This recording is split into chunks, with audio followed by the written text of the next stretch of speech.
Lectura del Santo Evangelio según San Marcos.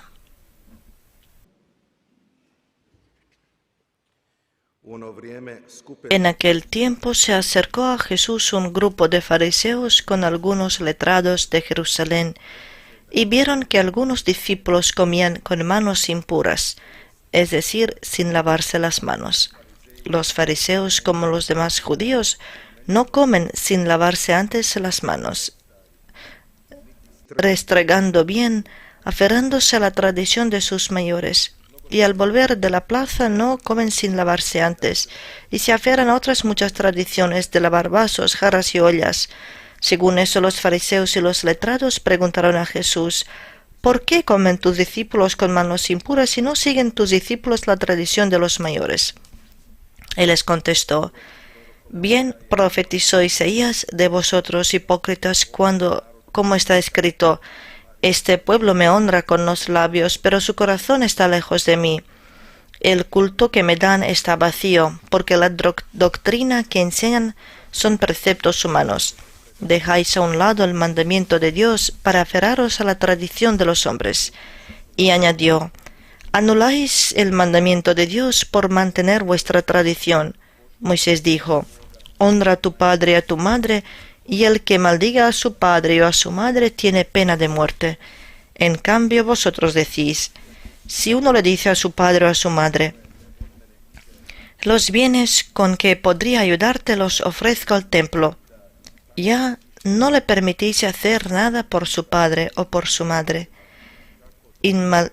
invalidando la palabra de Dios con esa tradición que os transmitís, y como estas hacéis muchas. Palabra del Señor.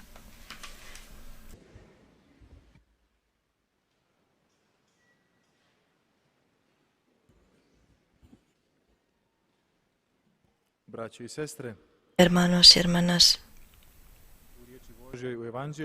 en la palabra de Dios, en el Evangelio, tenemos uno de los encuentros del Señor Jesucristo con los maestros de la ley, con los letrados y fariseos.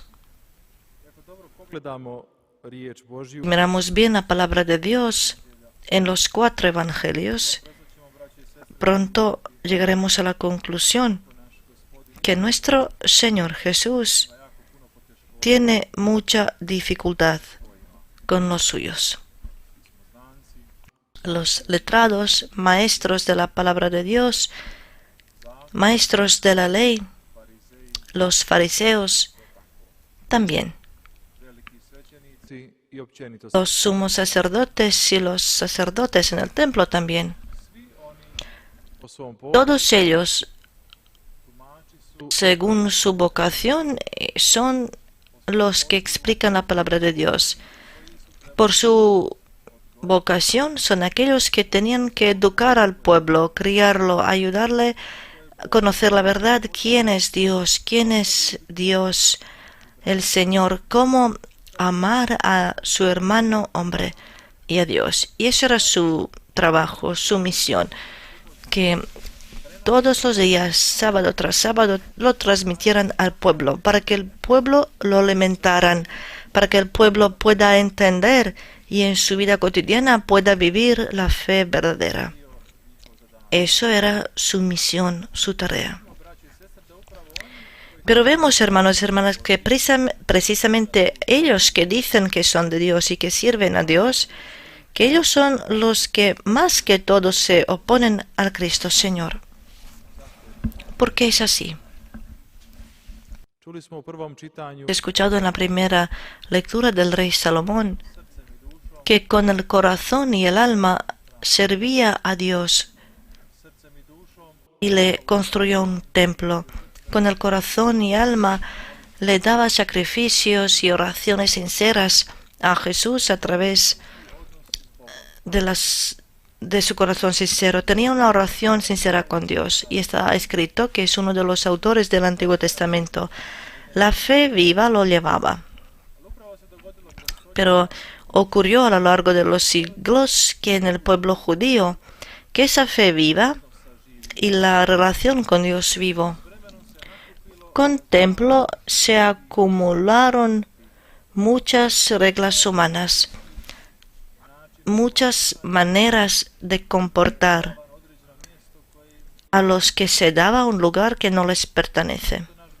Por eso nuestro Señor Jesucristo viene, hermanos y hermanas, a limpiar, purificar la palabra de Dios y la fe verdadera, purificarla de todo lo acumulado que Dios nunca ha mandado, purificar el pueblo suyo y luego también purificará el templo. Él viene para renovar, cumplir, devolver el brillo a la palabra de Dios que dice: ama a tu Señor Dios con todo tu ser y ama a tu hermano como a ti mismo. Y eso es toda la ley. Eso era toda la ley.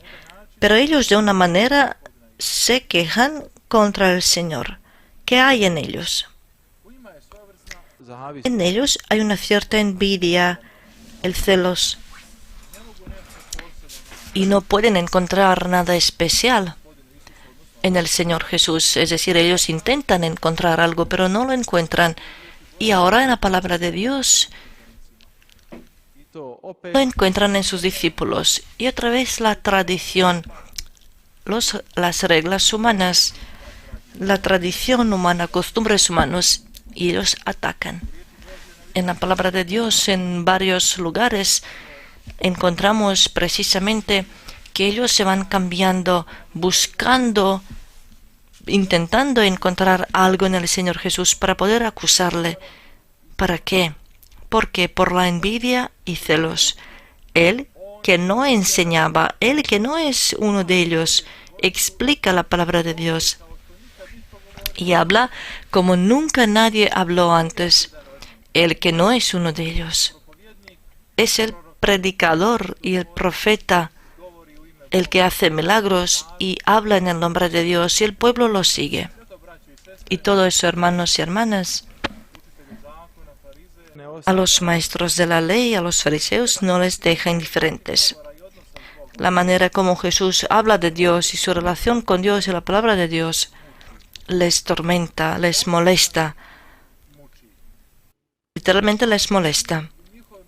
Lo que les molesta en su interior lo echan fuera. Tiran lanzas como Saúl a David. Tiran lanzas de las palabras para atraparle en algo. Y el Señor les dice: hipócritas, ¿por qué me tentáis? ¿Qué dice el Señor? ¿Qué hace el Señor con su palabra? Purifícala, la purifica. ¿Por qué estaba tan necesario eso? El Señor Jesús podía haber pasado sin discutir con ellos. Pero Él no ha venido al mundo para cumplir su voluntad, sino la voluntad del Padre del cielo.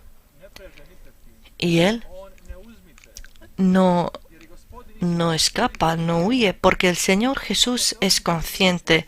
Si palabra de Dios se purifica, si se purifica la imagen verdadera de Dios, entonces también el hombre se purificará.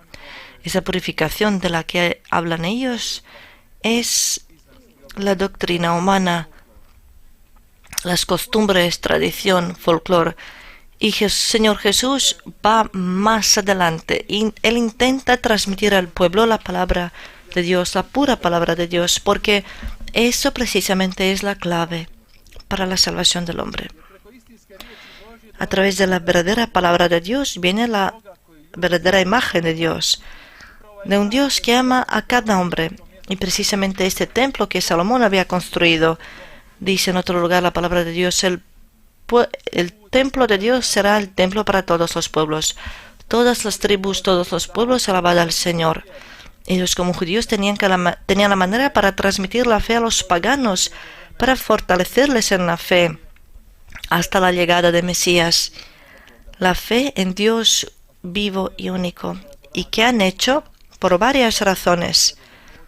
Se han frenado, se han parado, porque ellos mismos han decidido un acto, han decidido hacer errónea la palabra de Dios. ¿Qué significa eso? ¿Y por qué es tan importante nuestra fe hoy? La palabra de Dios, errónea palabra de Dios, explicada mal, en primer lugar, arruina la pureza y la imagen de Dios. Si no tengo una imagen pura, ¿cómo es mi Dios? ¿Cómo lo voy a aceptar? ¿Cómo lo voy a conocer? ¿Cómo voy a entrar en una relación con Él? Y eso es muy importante para nosotros hoy. Guardemos la palabra de Dios, en primer lugar, en nuestro propio corazón. Que la guardemos, cuidemos de qué? De nuestras propias costumbres familiares, de la hipocresía, de cosas equivocadas.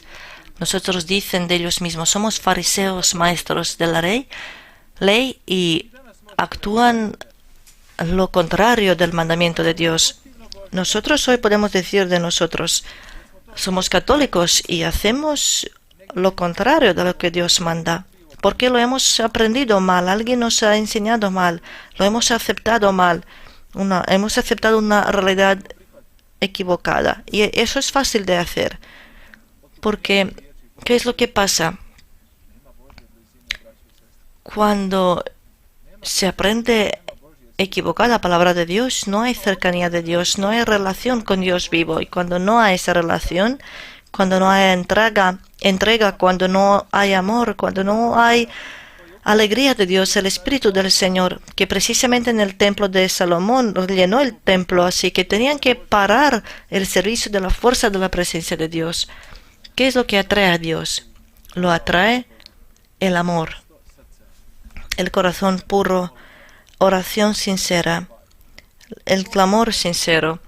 Eso es lo que toca el corazón del Padre del cielo.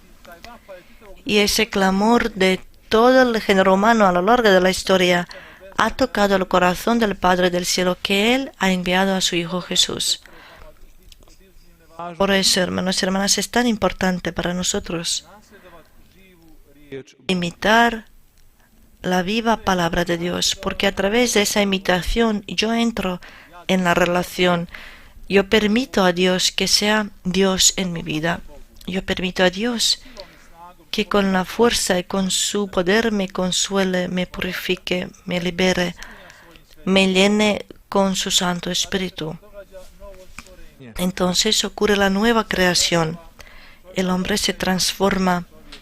El hombre se vuelve hombre por el corazón de Dios. Y eso ocurre solamente si el hombre individua con su corazón y alma está en una relación íntima con su Dios. Si habita allí, si lo adora, como dice el Señor en el Evangelio de Dios de Juan, le adora en el Espíritu la verdad. La costumbre, el folclore, hermanos y hermanas, no va a salvar a nadie. Los judíos en sus costumbres y tradiciones, igual como nuestro pueblo, han frenado a ellos mismos, han parado a ellos mismos.